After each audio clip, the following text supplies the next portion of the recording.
welcome back to more learning how to play Civ VI with me, Adrenaline. So, this section, I want to discuss Barbarians and your capital. So, Barbarians are relatively stupid because, unlike every other city, they cannot kill your capital. This capital will go down to 0 health as many times as they want it to, with these ships and whatnot. And it will do absolutely nothing to changing this capital's placement.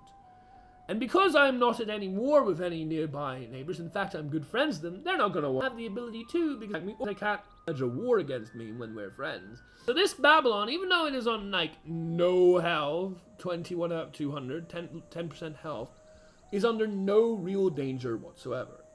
If this city was being attacked, I would need to perhaps use some of my money or something, build something to protect it. But this is the only one they're targeting because this is the one they're closest to. So when I press the next turn, you'll probably see them try to attack it. This one might even die, and then this one will come in and follow up. And this is just an easy way to clear up any form of naval threats that stop you from progressing, exploring, and whatnot. They had made a base here, which is why I ran down here. I used a slinger to kill it. The slinger died to the quadrium after it took the base and killed off the spearmen, so it wasn't too bad. There were no other ground units, so I didn't really need to worry about that. These guys will go and attack. And what will happen here, simply, is that I will let these two come in. This one might die for doing this. We'll see. There you go. This one will come in. I have my own galley here, made. This will start fighting this. It will not choose to come out, though. As you can see, this is on 0 health, right? Or 1 health. Never actually go to 0 health, because of course then it would be destroyed. But it's the capital, so it'll only go down to 1 health. And as I'm just, pelting away and making this go a little faster by going here, also getting some experience from my galley over here. Nice and easy. Now it has a promotion available, which is really nice. The last thing that will die will be the quadrium. I don't need to build any ancient walls or any worry about that.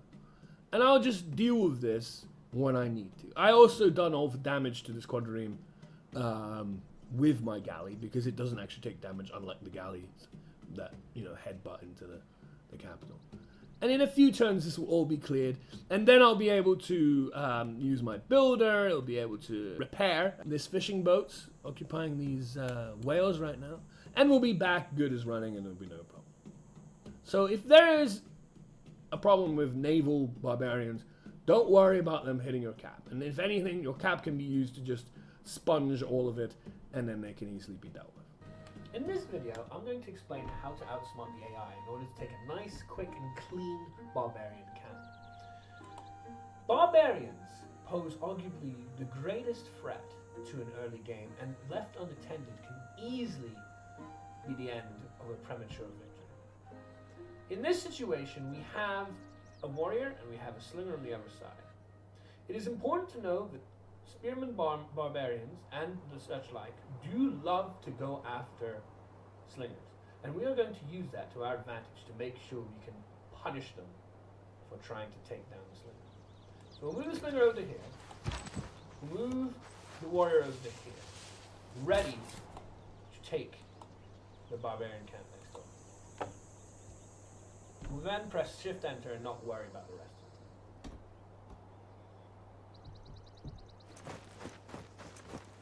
it. As you can see, he tried but realized he needs to keep his place safe. In this particular instance, because this is only a 1 movement cost tile, he is allowed to go forward, realize his mistake, and go back. However, if we wanted to move here, this tile, he can still see us from 2 out because they have a vision of 2.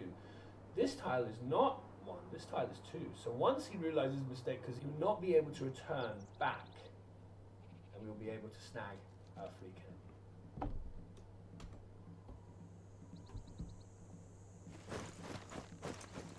And now he's stuck there, so he can simply take that. This is a great, relatively easy way to get rid of the biggest threat to your early game.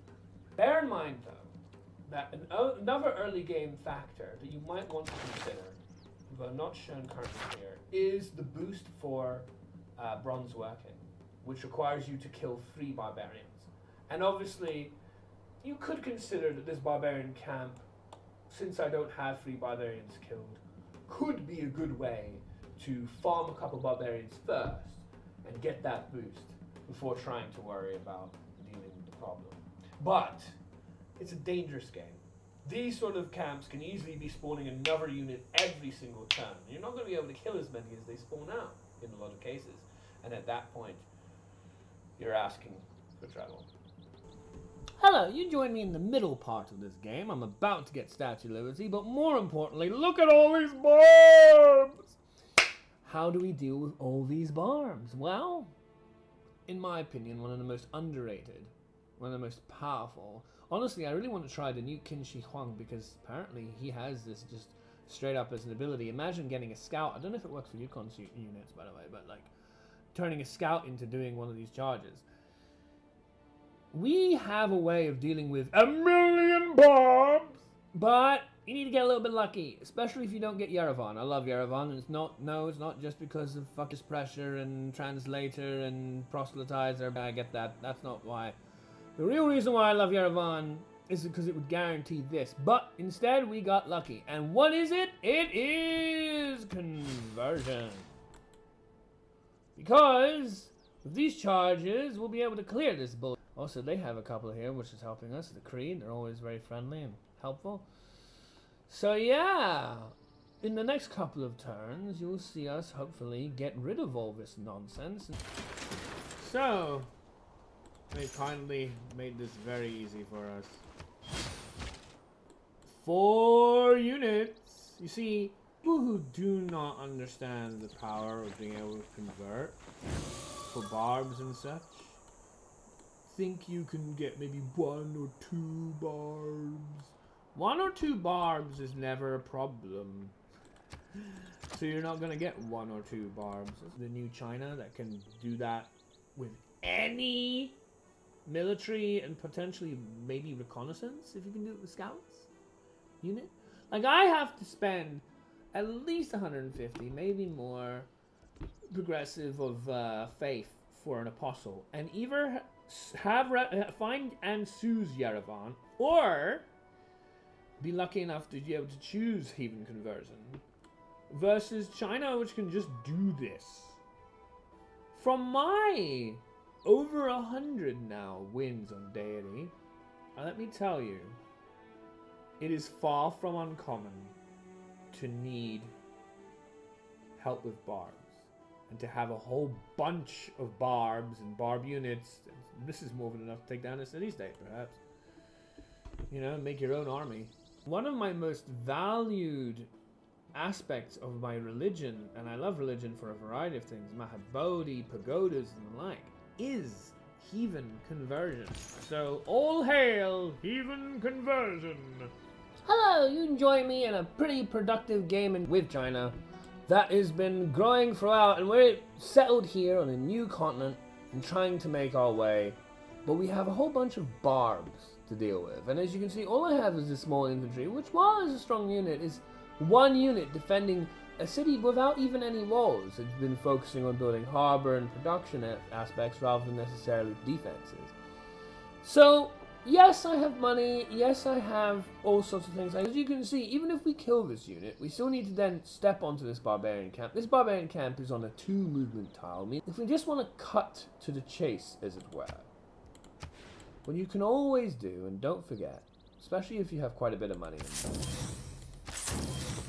is this.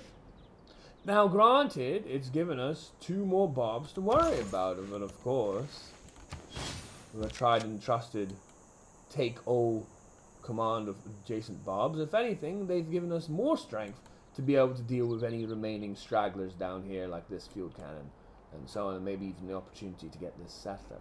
So don't be afraid to use your money, though you must be aware that they're going to spawn additional units, in this case 2, and often cases it's 1, to get rid of a camp, because it may well be worth your while, even with the additional threat. Hello, I'd like to draw your attention here with some information regarding civic boosts and the particular requirements some of them have, that if you were to do something a little different, sometimes really doesn't help you. It's surprising because technically I haven't not fulfilled the request in this situation, but you will see that this will at last not work the way I would expect. And I imagine a lot of people could do with this little tip to make sure that they know exactly what the game wants. Sometimes the game isn't clear about every single boost required. Here we have the opportunity to clear a barbarian outpost. Make very good note of these 4 words. Clear a barbarian outpost. Now, clear is subjective as a term, but one would think clear is to remove, right? So as long as you are responsible for getting rid of this barbarian outpost, whichever one you find, it should be okay and satisfy the clause, right? Here is a said barbarian outpost, right next to where I want to settle. Regardless, I would like to make a city here. So, we're going to pass the turn. And so I'm going to show you a way that clears this barbarian outpost. And then we're going to have a look at this and see if we get the necessary boost to complete this civic. Our people have chosen to create a city along the low coast, within the sound of the ocean's waves. Alright. So as you saw, I just removed this barbarian outpost. The spearman is still there. It's also spawned a scout. But I did get rid of this outpost quite successfully by settling here. I didn't necessarily want this outpost here, but I'm more than happy to settle alongside it and get rid of the outpost. By all intents and reasoning, I have cleared said barbarian outpost. However, looking at this detail here, even though it says clear a barbarian outpost, it has not satisfied clause for me doing that. It's just one of those things, you know, a lot of Civ is about the devil in the details. And sometimes even the game doesn't really understand what those details are. And you always have to be very careful about what you're doing and whether what you're doing matches what the game wants you to do. So hopefully this will help clear some confusion. Hopefully in Civ 7, if they come across this sort of thing, it will count. Because in my opinion, I would say it should. By the definition, I succeeded. Here's an interesting situation we've got ourselves here. So, we have Fog of War with our galley, and I would like to try and uncover more territory. I've just finished making sure I know there's nothing more around here, and I want to start uncovering this. So my best choice is to go directly here. However, watch what happens to the galley when I choose to do this. There's a barbarian galley here too, and all of a sudden our galley has decided to move away from it and give us the best possible chance of getting to the destination without being impeded by zone of control. Right? So it's funny how when you ask a unit to move, it will factor in zone of control to be able, even if the enemy is hidden, it will factor in zone of control in order to be able to get to the destination as efficient a way as possible, even if it's not exactly what you'd initially wanted. Here we have a situation where we have a scout that can move along 2 to get to this tile here and pick up a tribal village. Now, of course, this scout will stop us when we try to do that because of area control, but as you can see, when we do this, it would be really beneficial for my scout to be able to move, as is suggested here, 1 more tile down to this, so that it's adjacent to this barbarian camp, possibly snag it once these 2 city-state units have weakened it enough. However, despite this error here, this graphic showing that we can move again, it's not accounting this scout stopping me from being able to do it. So when I try to do it, it just moves to the next unit. If we look back here, we can see that it's telling me that only in 1 more turn, which could be decisive for how long this thing will last. Hello. Sometimes trying to make a settlement in a faraway place is rife with danger, and you would want to make sure that you have necessary precautions in place to ensure that you can get over there safely and without a hitch. This video, this section, helps us see quite the endangered situation whereby I'm trying to get a settler over to this land. There's a lot of good reason why I want to settle here. However, as soon as I bought the settler, lo and behold, would you know, the barbarians decided to plop a goddamn barbarian camp right here. So how am I going to be able to get this safely and settle over here without worrying about these damn caravels? Well, for starters, we have Apostle, and as I've shown before, one of the great ways you can help deal with the situation is to convert some of the obnoxious interference. But of course, that still leaves this caravel, which is still a problem. So we're going to try and go over here so we can go on land next turn. The caravel can't attack this unit when it's on land. And to further support this, we're going to place our great person, or great admiral, over here. Because great people really are advantageous when it comes to trying to manipulate the behavior of barbarian intruders. They tend to prioritize getting rid of great people over attacking your units. That's one benefit that they have. Another benefit they have is that great people are effectively immortal. Whatever happens to a great person, they can't kill them. They simply go over the tile and abduct the great person, and the great person goes back to your nearest city, probably goes to this city over here with the harbor. And then that will be its turn over. It can't just do this and then en route continue to move. Once it takes this, that's its turn done. It wouldn't even be able to attack my other caravel now that I have this one after moving here. It completely consumes the entire turn. So let's just see how that happens. It's really important to know how to deal with obnoxious barbs when they try and mess with you and prevent you from doing necessary progression. You see, it goes, gets the great person because it prioritizes, and now we can use this settler to go on land, not have to worry about being in any danger of that caravel, ready to be able to settle probably on this free tile in about a couple of turns.